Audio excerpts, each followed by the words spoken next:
Court 8 दिन हो गए हमें गए हुए।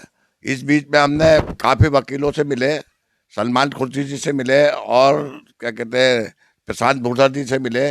मैंने सलमान खुर्शीद जी के बेटे को भी अपना वकील करा, प्रशांत भूषण जी को भी अपना वकील करा, लेकिन मेरी पीआईएल प्रशांत भूषण जी ने अभी डाली, सलमान खुर्शीद जी के लड़के डालने वाले हैं।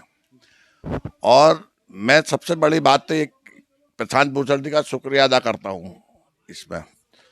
और इसमें हमने रेलवे ने जो हमारे यहाँ पे जो बगैर मुकदमा सुने हुए जो वहाँ पहुँचा दी थी हाई कोर्ट ने, तो रेलवे ने इसको बिल्कुल गुमराह करा, हाई कोर्ट को हमारे गुमराह कर दिया।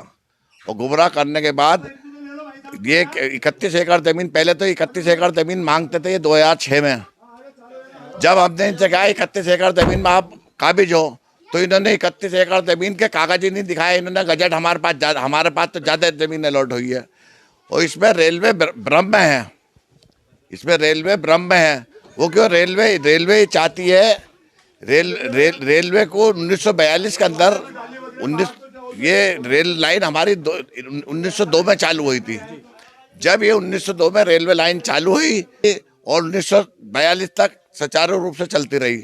1942 में बाढ़ आती तो रेल जो थी फॉरेस्ट पे एक एकड़ जमीन, इसमें 29 एकड़ जमीन नगर निगम ने दी थी उसे और 1.5 एकड़ फॉरेस्ट ने दी थी। रेलवे नदी फॉरेस्ट के किनारे पे, उसमें नदी के किनारे पे लगी हुई थी। जब रेलवे नदी के किनारे पे लगी थी 1942 में, नदी में बाढ़ आई और रेलवे बह गई। 1-1.5 किलोमीटर रेलवे बह गई। तो जब 1-1.5 किलोमीटर रेलवे बह गई तो उस बीच में क्या होता, तो रेलवे ने सुधार चालू करा। सुधार में टाइम लग रहा था, दोबारा से बारिश आवे ना, वो ना टूट जावे। तो इन्होंने इस बीच में एक टेम्परेरी रेलवे लाइन डाल दी, नगर निगम से परमिशन लेके टेम्परेरी रेलवे लाइन डाल दी और अपनी रेलवे लाइन सुधारते रहे। और कुछ 2-4 महीने के अंदर रेलवे लाइन सही हो गई होगी, तो ये अपनी पुरानी वाली रेलवे लाइन पे फिर चलने लगे। जो नगर निगम की ज़मीन पे इन्होंने रेलवे लाइन डाली थी, तो वो ऐसी की ऐसी पड़ी रह गई। अब तो इनकी आज तक चलती चली गई। इन्होंने अब गजट में कोई कुछ नहीं संशोधन करा। जो 1985 का गजट है वो का वही गजट रहा। नई ज़मीन इन्हें नहीं मिली, अपनी पुरानी ज़मीन पे चलते रहे। जब ये अपने पुरानी ज़मीन पे चल रहे थे तो चलते चलते चलते अब ये 1937 में इन्होंने अपने गजट को वो रेलवे का नक्शा बनाया जो और मॉडिफाई करना था। 1937 में भी इन्होंने 31 एकड़ जमीन लिखी। फिर 1967 के अंदर दोबारा से 30 साल के बाद नक्शा रिवाइज होता, उसमें भी ये 31 एकड़ इन्होंने वो करी।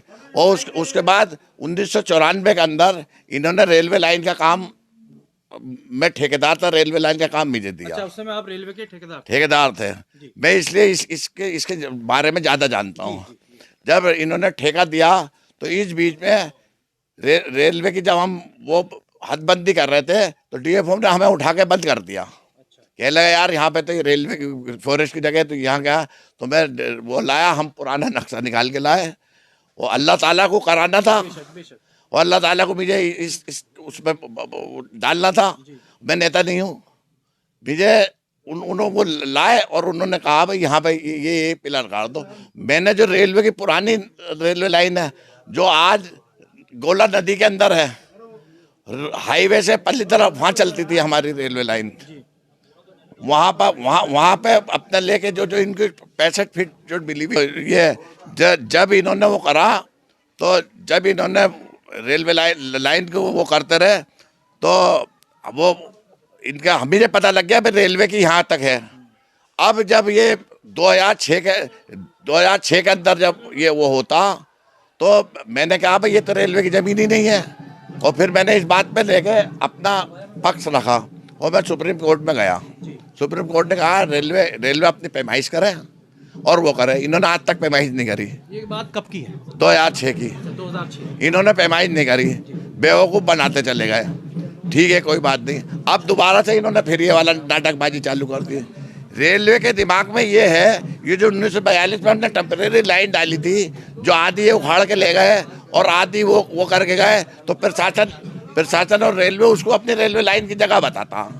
जब रेलवे लाइन पे तुम टेम्परेरी बैठे, किसी के घर में आग लग जाती तो अपना घर का सामान कहीं रखता नहीं रखता। जी जी जी। तो इन्होंने टेम्परेरी रेलवे लाइन यहाँ पे महीने 2 महीने चलाई होगी, वैसे तो चली, उस पर एक दिन भी ट्रेन नहीं चली। जी मालगाड़ी, फिर मालगाड़ी खड़ी हो जाती थी, वो होती थी, उसका वो होता था। रेलवे की जमीन में इंक्रोचमेंट में थी वो। वहाँ धीरे धीरे आबादी बस्ती चली गई, बस्ती चली 1971 में वो रेगुलाइज हो गई। वो सारे पूरी बस्ती 1971 में रेगुलाइज हो गई उस एक्ट के हिसाब से। तो ये जो कहते हैं ना, ये भी उसमें बैठे हुए हैं, इंक्रोचमेंट में बैठे हुए हैं, ये है इंक्रोचमेंट में नहीं बैठे हुए। 30 साल के बाद वाला कानून उनके ऊपर लग गया, तो इनके 1971 में वो मालिक बन गए। तो उससे नगर पालिका ने माना और इन्हें मालिक बना दिया। ठीक है, अब यही वाली बात थी, ये वाली बात कोई हमारा अब ये, और उसके अलावा 2016 के अंदर स्टेट गवर्नमेंट ने भी लिख के दे दिया हमारी जगह है यहाँ पर। और ये वाली बात इन्होंने हाई कोर्ट में पढ़ी नहीं।